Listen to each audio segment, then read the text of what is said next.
O vírus Ebola é uma febre hemorrágica que deixou mais de 1.000 mortes desde o início do ano de 2014 em 4 países da África, de acordo com o relatório da Organização Mundial da Saúde, OMS. É transmitido pelo contato direto com o sangue, secreções ou sêmen de pessoas portadoras do vírus. Ebola é uma doença viral altamente infecciosa que causa febre hemorrágica.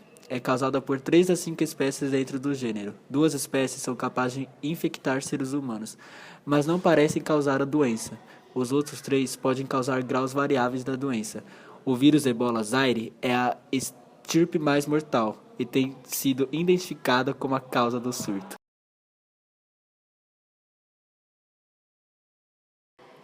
Foi detectado pela primeira vez em 1976 em surtos simultâneos em Nzara, no Sudão, e em Yambuco, na República Democrática do Congo, em uma região situada próxima ao rio Ebola, que dá o nome à doença. Logo que surgiu, o vírus já diagnosticado em 308 pessoas no Zaire, atualmente República Democrática do Congo, e em 284 pessoas no Sudão. Na época, desses 602 casos, 436 morreram. Não há relatos da origem exata do vírus, mas alguns especialistas acreditam que os morcegos podem abrigar o vírus em seu trato intestinal.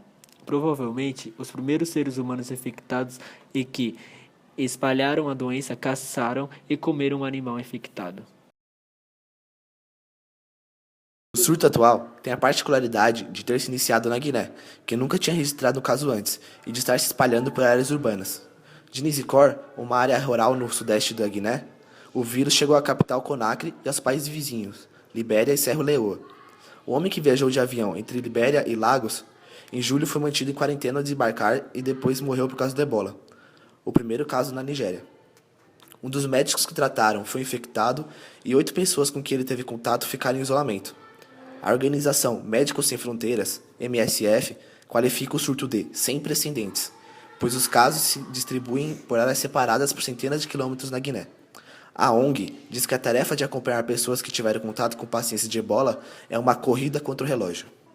Além do continente africano, alguns países fora do continente tiveram casos de ebola, sendo eles Estados Unidos, Inglaterra e Espanha. Apresentaram casos de pessoas com o vírus de ebola.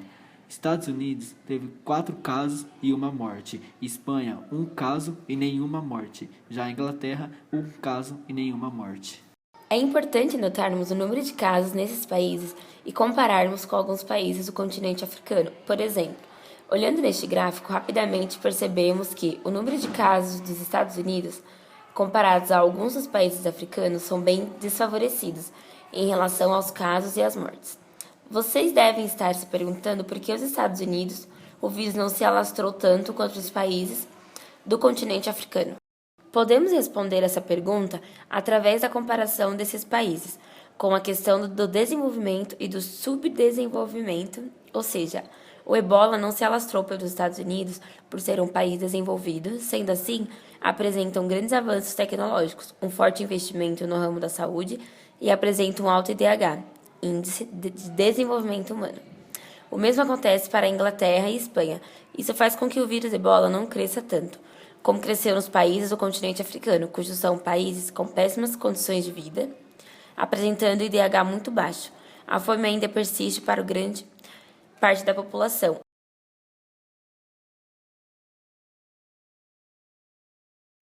Segundo a AFP, até agora não se conseguiu convencer as companhias farmacêuticas a investir em uma vacina contra a ebola. Andrea Marzi e Heinz Feldman, do Instituto de Virologia NIAID, disseram em um artigo publicado em abril de 2014 que, com surtos esporádicos que costumam afetar um pequeno número de pessoas na África, não existe um mercado comercial para uma vacina contra a doença. Através dessas notícias, comparamos com essa sátira, onde podemos perceber que realmente o continente africano é completamente ignorado pelo resto do mundo, por ser um continente de pouco interesse de grandes economias, apenas servindo produtos primários. Como podemos ver na sátira, o continente africano está passando por um grande problema, onde o vírus do ebola está infectando grande parte da população. Grandes potências mundiais não dão tanta atenção a isso, mas no momento que ficam sabendo que esse vírus pode chegar no Ocidente, rapidamente notícias se espalham e providências e cuidados são tomados. e os resultados de mortes e causas nesses países do Ocidente são mínimos.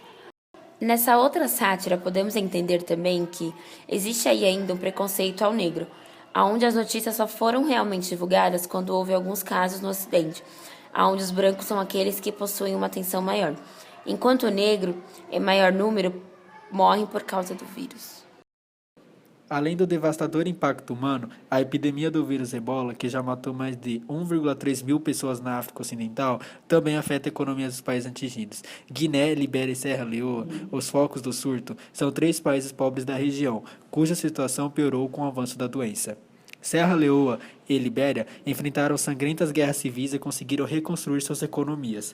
Já a Guiné tenta reanimar seu setor de mineração, que antes do conflito era responsável por mais da metade das receitas de exportação.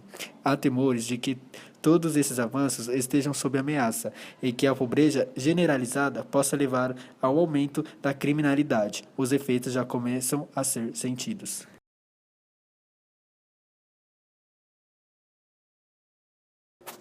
Nossa economia vai desinflar 30% por causa do Ebola, disse à BBC o ministro da Agricultura, Joseph Sem-Sesay.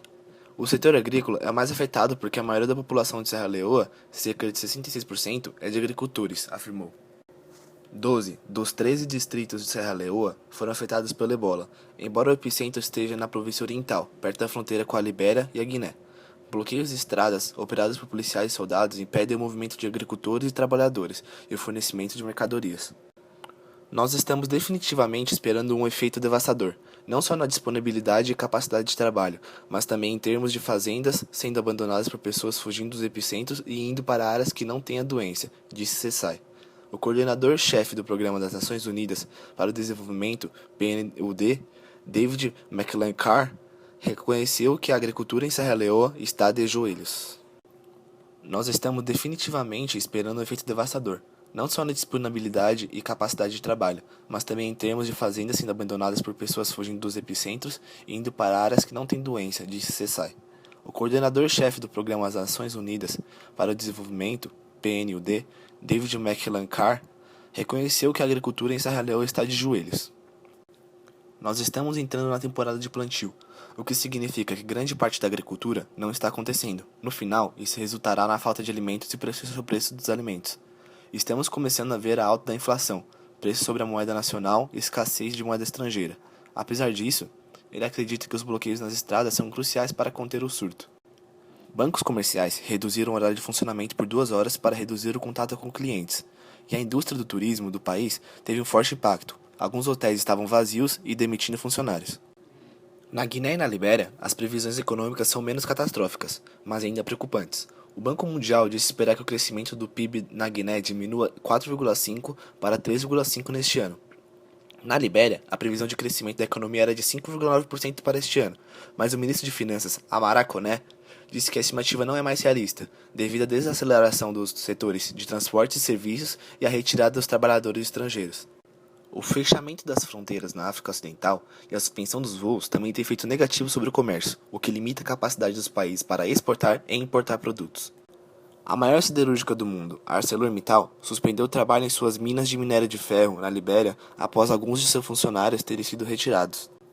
A mina de Simandu, nas florestas do leste da Guiné, é a maior planta de minério de ferro e o maior projeto de infraestrutura da África. A Vale, maior produtora de minério de ferro do mundo, esteve envolvida em Simandu até abril. A empresa retirou 6 funcionários internacionais e deu licença ao restante dos trabalhadores.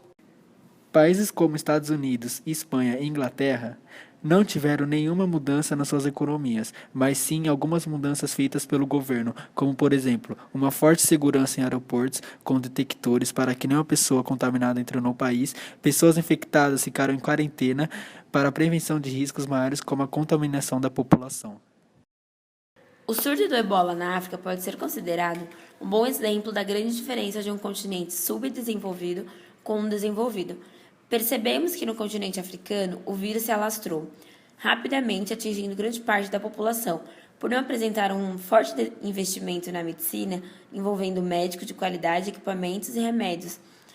Causa, assim, o desenvolvimento desacelerado do vírus Ebola.